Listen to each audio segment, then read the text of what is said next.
हाँ, हम लोग यंगस्टर्स की पूरी दुनिया को नहीं देखा है हम लोगों ने, ये भी बात है ना। और हम शायद यंगस्टर्स के 24 घंटों से परिचित भी नहीं है। हम उनको कुछ घंटों के लिए जानते हैं। जिस घंटों में वो पबजी खेलते हुए दिखे थे या वो मोबाइल में वो नोकिया में सांप मारते हुए दिखे थे। वो मुझे एक रेस्टोरेंट में जाने से रोका गया था। उसके बाद मैंने इस मुद्दे को सोशल मीडिया पर जब उठाया तो बिहार, झारखंड, उत्तर प्रदेश, कहिए पूर्वांचल और यूं कहिए कि मध्य प्रदेश, छत्तीसगढ़, महाराष्ट्र तक से भी लोगों ने गमछा लगाकर फोटो ट्विटर पे, फेसबुक पे, इंस्टाग्राम पे लगाना शुरू किया और लाखों लोग इस मुहिम में शामिल हुए। जिस तरह से हम जीन्स पहन के और वो लोफर जूता पहन के कूल महसूस करते हैं, वैसे गमछा डाल के भी मैं जब IIT में प्रोग्राम देने जाता हूँ NIT में, तो मैं देखता हूँ कि लड़के वहाँ पर गमछा भी लहरा रहे होते हैं। अब तो 5 स्टार होटल जो है मिट्टी के कुल्हड़ में चाय पिला के अपने को डिसेंट दिखाता है, अपने को डिफरेंट दिखा रहा है। तो आप तो वहीं पर हैं, तो आप अपने भदेश का कीमत समझिए।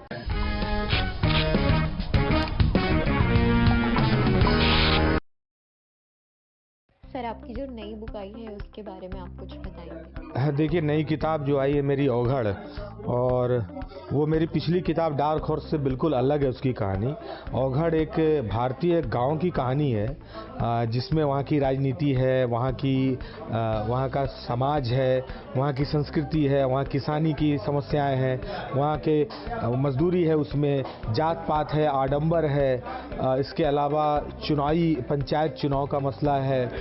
इसके अलावा औघड़ में वर्तमान 21वीं सदी का जो गांव है ना, भारतीय गांव, वो वहाँ पर दिखता है, जहाँ पर वहाँ की राजनीति है, वहाँ का जात पात, वहाँ का आडंबर, वहाँ जो सामंतवाद के चिन्ह बच गए हैं, और इन सब के बीच में एक युवा या एक पीढ़ी कैसे संघर्ष करती है। महिलाओं की समस्या है, इसके अलावा किसानों की भी समस्या है। इसके अलावा एक आज का युवा किस तरह के आदर्श और यथार्थ के बीच में झूलता रहता है। तो इन सब चीज़ों को लेकर जो है औघड़ लिखा गया है। तो मुझे लगता है कि 21वीं सदी के गाँव की जो कहानी है उसका पूरा जो चित्रण है औघड़ में है। सर, ये जो आपकी कहानी है, ये कहीं ना कहीं राजनीति पे कोई कमेंट है? बिल्कुल, राजनीति पर कमेंट है, व्यवस्था पे कमेंट है, जात पात, आडंबर, धर्म पर कमेंट है, और ये सब मिलकर ही राजनीति बनता है। तो आप यूँ समझिए कि वो भारतीय वर्तमान समाज पर लिखा गया ऐसा उपन्यास है जिसमें राजनीति पर भी बात बहुत खुल के की गई है। उस राजनीति पर जो जात पात से भी निर्देशित होता है, जो धर्म से भी निर्देशित होता है, जो पैसे से भी निर्देशित होता है, धन बल से भी निर्देशित होता है। क्योंकि पंचायत चुनाव के दायरे में ही मैंने ये उपन्यास लिखा है, तो निश्चित रूप से इस पर बात हुई है उसमें। अभी कुछ दिन पहले बिहार में बाढ़ आई थी, जिसके दो पहलू हैं। एक पहलू है सरकार का और दूसरा यंगस्टर्स का, क्योंकि उन्होंने अपने बलबूते काफ़ी मदद की है लोगों की, काफ़ी कुछ किया। और कुछ दिनों पहले मुजफ्फरपुर में ये चमकी बुखार की भी घटना हुई थी। तो इस पे आपका क्या कहना है, बिना सरकार पे कोई कमेंट किए? सरकार कमेंट करने लायक इन सब मामलों में है ही नहीं। मैं क्या इस पर कमेंट करूं, उस पर तो पूरी दुनिया अपना देख भी रही है।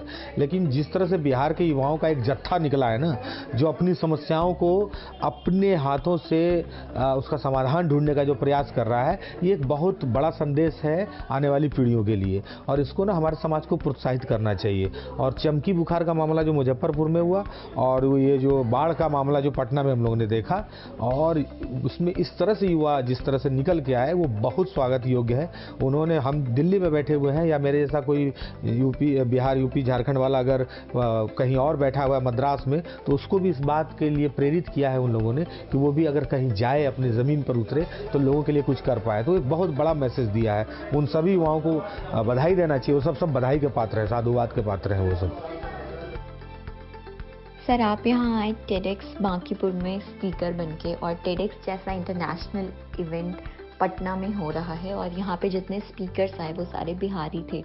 तो हमें काफ़ी सारे बिहारियों की अद्भुत कहानियाँ सुनने को मिली। तो इस पे आप क्या कहना चाहेंगे? नहीं, बिल्कुल, देखिए, टेडेक्स जैसा मंच जो है, अब पटना जैसे महानगर के लिए मैं ये तो नहीं कहूँगा कि ये पटना के लिए बड़ी बात है, लेकिन मैं ये जरूर कहूँगा कि दुनिया के मंच पर भी बिहार की प्रतिभा जा रही है, और उसके लिए बहुत अच्छा है कि वो मंच अपने ही लोगों के बीच में लगा हुआ था। तो हम बहुत सहज होकर अपनी बात को रख पाए, है ना। और जो श्रोता हमारे थे वो भी हमसे कनेक्ट हो पाए। हम सीधे सीधे श्रोता से मुखातिब हुए, तो हमारा एक्सपीरियंस बिल्कुल अलग रहा, हमारा अनुभव बिल्कुल अलग रहा। हम कार्यक्रम के बाद भी ऐसे लोगों से मिलने जो कह रहे हैं कि हाँ, हमें अपने ही परिवेश से निकले हुए लोगों की कहानी खुद से सुन के अच्छा लगा। तो ये बहुत अच्छा है। और TEDx का ये प्रयास पटना जैसे शहरों में, वो रांची जैसे शहरों में जब जाएगा तो आप अपनी ही प्रतिभाओं को एक अंतर्राष्ट्रीय मंच देकर उनको बोलने का मौका मिलेगा, तो दुनिया आपको जान पाएगी। तो ये बहुत अच्छा पहल है और इसका स्वागत होना चाहिए। पर्यावरण के मामले में पटना का जो रैंक है वो काफ़ी पीछे है, तो इस पे आपका कोई कमेंट? देखिए, एक तो कारण ये है कि अब आप भौगोलिक संकुचन को फैला तो सकते नहीं है। जो भौगोलिक दिक्कतें हैं कि आबादी जिस तरह से बढ़ रही है और आपके पास उतनी ज़मीन नहीं है। जैसे आप पटना में ग्रेटर पटना नहीं बसा सकते हैं, गंगा है उधर, है ना, और जिधर पटना बढ़ सकता है उधर तो बढ़ रहा है। लेकिन आबादी जिस तरह से घनी है, तो ये तो किसी भी महानगर के लिए एक समस्या है कि जितनी आबादी, और हिंदुस्तान की तो बहुत बड़ी समस्या। अपने प्रयास से, स्व प्रयास से हम इस पोल्यूशन को कम कर सकते हैं। इसके लिए सरकार जितनी जिम्मेदार है उससे ज़्यादा जिम्मेदारी नागरिकों को उठानी होगी। क्योंकि आप ये समझिए कि जिस शहर का जितना बोझ लेने का क्षमता है, पटना जैसा महानगर अब उस क्षमता से बाहर का बोझ वहन कर रहा है, जिससे इसकी कमर धीरे धीरे झुकती जा रही है और यूं कहिए कि धंसता जा रहा है पटना, है ना। तो इसमें अब जो यहाँ रहने वाले लोग हैं, हम लोगों को भी सजग होकर ये विचार करना होगा कि हम अपने जीवन शैली में बदलाव लाकर किस तरह से इस महानगर को बचाएं। और ये बिहार के कई शहरों की ये कहानी है। कुछ दिन पहले गमछा आंदोलन हुआ था जो काफ़ी न्यूज़ में रहा और काफ़ी ज़्यादा इन्फ्लुएंस हुए थे लोग, काफ़ी सक्सेसफुल रहा, तो उसके बारे में आपका कुछ कहना है? वो तो कहानी तो आप जानती होंगे। मुझे एक रेस्टोरेंट में जाने से रोका गया था। उसके बाद मैंने इस मुद्दे को सोशल मीडिया पर जब उठाया तो बिहार, झारखंड, उत्तर प्रदेश, कहिए पूर्वांचल, और यूं कहिए कि मध्य प्रदेश, छत्तीसगढ़, महाराष्ट्र तक से भी लोगों ने गमछा लगाकर फोटो ट्विटर पे, फेसबुक पे, इंस्टाग्राम पे लगाना शुरू किया और लाखों लोग इस मुहिम में शामिल हुए। मेरा बस यही कहना है, शायद इस पूरे प्रकरण का हासिल यही है कि हम अपने प्रदेश को चीयर्स करने लगे। जिस तरह से हम जीन्स पहन के और वो लोफर जूता पहन के कूल महसूस करते हैं, वैसे गमछा डाल के भी मैं जब IIT में प्रोग्राम देने जाता हूँ, NIT में, तो मैं देखता हूँ कि लड़के वहाँ पर गमछा भी लहरा रहे होते हैं। तो अच्छा लगता है कि आप इसको अपने पहनावे, खान पान को लेकर डिमोरलाइज होने की ज़रूरत नहीं है। अब तो 5 स्टार होटल जो है मिट्टी के कुल्हड़ में चाय पिला के अपने को डिसेंट दिखाता है, अपने को डिफरेंट दिखा रहा है। तो आप तो वहीं पर हैं, तो आप अपने प्रदेश का कीमत समझिए। और हम प्रदेश का महोत्सव मना रहे हैं, इसको चीयर्स कर रहे हैं। हम अपने खान पान पहनावे को, हमारा मन होगा हम टोपी पहनेंगे, हमारा मन होगा पजामा कुर्ता पहनेंगे, हमारा मन होगा हम गमछा पहनेंगे। हाँ, हम जो पहनेंगे, जो खाएंगे, उससे दूसरे का नुकसान नहीं होना चाहिए, वो अश्लील नहीं दिखना चाहिए। और अगर ऐसा है तो हमको इसको चीयर्स करना है। गमछा वही किया और इससे हम व्यक्तित्व में दम भी आया और हम आत्मविश्वास बढ़ा कई लोगों का। सर, आपके पहनावे में ये देखा जाता है कि आपकी गर्दन पे हमेशा एक गमछा रहता है, तो ये क्या एक कोइंसिडेंट है या फिर आप रखते हैं? हाँ, ये मैं 10-15 सालों से रखता हूँ। तो आप इसको मान लीजिए कि ये आजकल का मामला है नहीं। ये शायद मैं 15 साल से रखता हूँ और शायद इसलिए मुझे बुरा भी लगा जब मुझे उतारने को कहा गया। तो हो सकता था कि अगर मैं संयोग से रखा होता तो हो सकता था मैं मान भी लेता, चलो यार हटा लेते, चले जाते। लेकिन चूंकि 10-15 साल से जो चीज़ मेरे कंधे पर है, आप जब उसको कहेंगे हटाने तो बुरा तो लगेगा ही, इसलिए शायद मुझे बहुत ज़्यादा चुभी ये बात। सर, हम लोग कितना भी इस बात को नकारें, लेकिन ये बात सब जानते हैं कि जात पात की जो समस्या है वो बिहार में अंदर तक धंसी हुई है। तो आपकी जो कहानियाँ हैं, जो किताबें हैं, क्या लगता है आपको कि ये उस समस्या से बिहार को निकालने में किस हद तक अपना योगदान दे पाएगी? ये देखिए किताब तो होम्योपैथ का दवा है दोस्त, है ना। वो तुरंत 4 खुराक खाने पर तो ठीक होना नहीं है। लेकिन आपने लिखा है, अगर एक युवा अपने समाज को समझ रहा है ना, तो यहीं से समाधान निकल आएगा।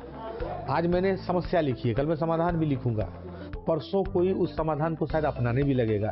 तो एक प्रक्रिया लंबी है, लेकिन अच्छी बात यह है कि हम समझ रहे हैं कि कहाँ कहाँ खोखलापन है, कहाँ कहाँ जो है कि समाज अपने व्यवहार में दोगलापन रखता है और कहाँ खोखलापन रखता है। हम समझ तो रहे हैं ना। हम अगर बीमारी पकड़ रहे हैं, नब्ज पकड़ ले रहे हैं, तो वहीं से समाधान भी निकलेगा।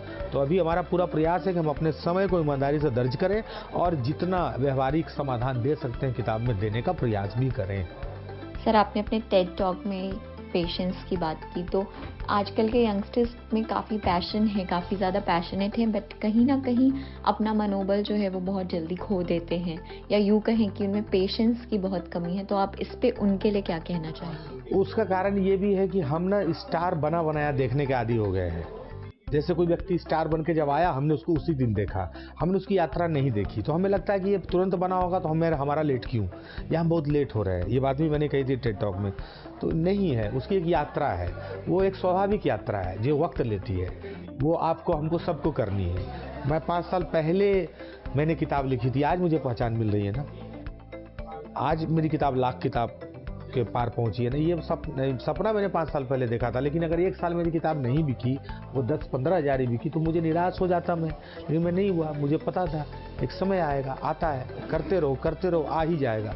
तो ये बात, वक्त जितना लग जाए मिलेगा जरूर, क्योंकि मुझे पता था मैं दौड़ रहा हूँ, जब दौड़ रहा हूँ तो आ ही जाएगा वो जगह जहाँ मैं पहुँचना चाह रहा हूँ। मुझे दौड़ने से मतलब था। सर, ये देखा गया है कि किसी भी इंटरव्यू में या किसी भी बातचीत के दौरान जब आपसे कोई सवाल पूछा जाता है तो आपके जो जवाब होते हैं वो काफ़ी वेल एक्सप्लेन्ड होते हैं और पॉइंट्स में तोड़े हुए होते हैं, तो इस पे आप क्या कहना चाहेंगे? ये यूपीएससी की तैयारी का कारण है, जहाँ पे पॉइंट टू पॉइंट आपको लिखने का अभ्यास करना पड़ता, वरना नंबर कट गया। तो प्रश्न सुनना एक वक्ता के लिए बहुत ज़्यादा ज़रूरी है। आप जैसे प्रश्न समझ गए तो उत्तर बखूबी निकल के आ जाएगा। अमूमन लोग क्या करते हैं, प्रश्न सुनने का भी धैर्य नहीं रखते हैं। और हो सकता है कि आपने कोई प्रश्न शायद स्पष्ट ना पूछा हो, तो मैं 2 बार पूछूंगा या बिना पूछे भी समझने की जरूर कोशिश करूंगा। तो जब आप सामने वाले के सवाल समझ लेते हैं तो मित्र जवाब लगभग स्पष्ट आता है। तो वही बात है, और कोई बात नहीं। सर, आपकी पहली बुक की पब्लिशिंग में आपको बहुत प्रॉब्लम हुई और ये कहानी बहुत सारे लोग जानते हैं, लेकिन आपकी दूसरी बुक की पब्लिशिंग में आपको कितनी प्रॉब्लम हुई, इसकी क्या? दूसरे में मुझे कोई दिक्कत नहीं हुई थी। दूसरे के लिए मुझे एडवांस पैसे भी मिले, और अब मुझे लगता है कि किताब छपने का कोई समस्या अब नहीं है। मैं आपसे झूठ क्यों बोलूं, छपने का कोई समस्या नहीं है, लेकिन चलना हमेशा कंटेंट को है ना। तो आप चाहे 10 किताब हिट हो गई, आपकी 11वीं किताब आपने कैसी लिखी है उस पर निर्भर करेगा कि वो चलेगी कि नहीं चलेगी, है ना। तो मेरी दोनों किताबें चली, मेरा सौभाग्य है, पाठकों का प्यार है। तीसरी का क्या होगा ये लेखन के बाद पता चलेगा, जब पाठक उसे लेंगे, तो ये बात है।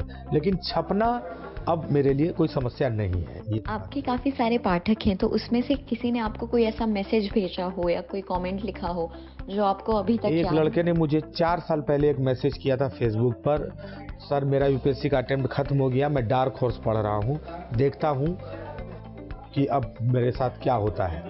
मैंने उस लड़के का जवाब नहीं दिया था। पिछले साल मैं पटना में खुद बीपीएससी देने आया था, ऐसे ही फेसबुक खोल रहा था, आसियाना में मैं ठहरा हो तो अपने दोस्त के यहाँ मुझे एक मैसेज आया, सर मेरा बीपीएससी में सिलेक्शन हो गया है, आपका बहुत बहुत धन्यवाद।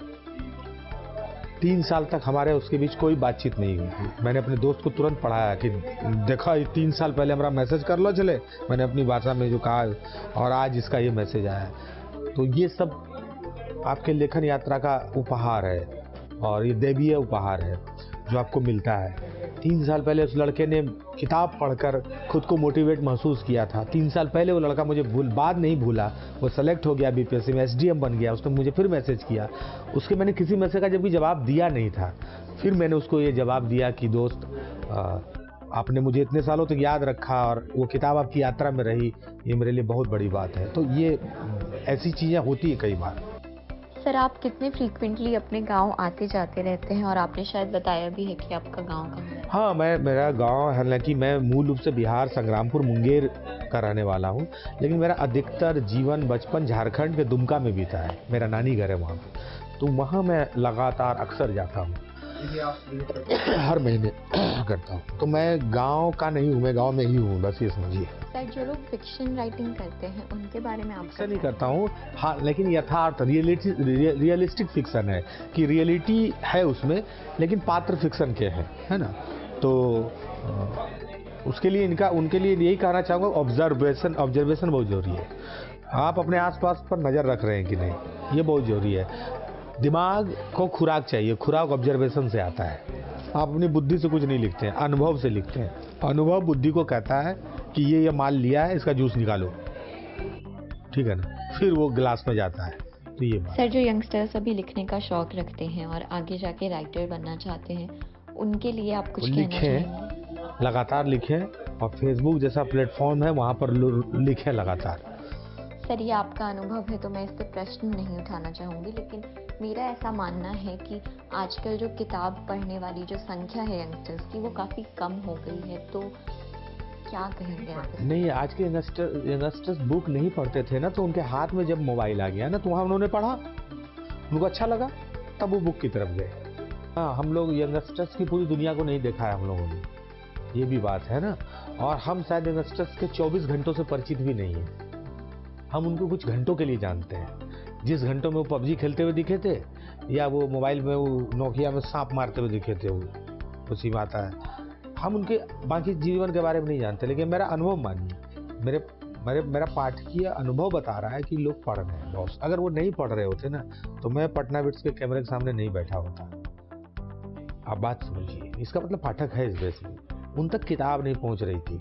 सर, आप काफ़ी अच्छी कविताएं लिखते हैं, तो अभी आपको एक नई कविता लिखने कविता तो वाले अभी कुछ हैं? नया नहीं लिखा है, पटना बिट्स पर तो कविताएं काफी सुनाई ही है तो एक बार उसी को रिपीट कर दीजिएगा और क्या ठीक है। ठीक है सर, बहुत बहुत शुक्रिया। धन्यवाद।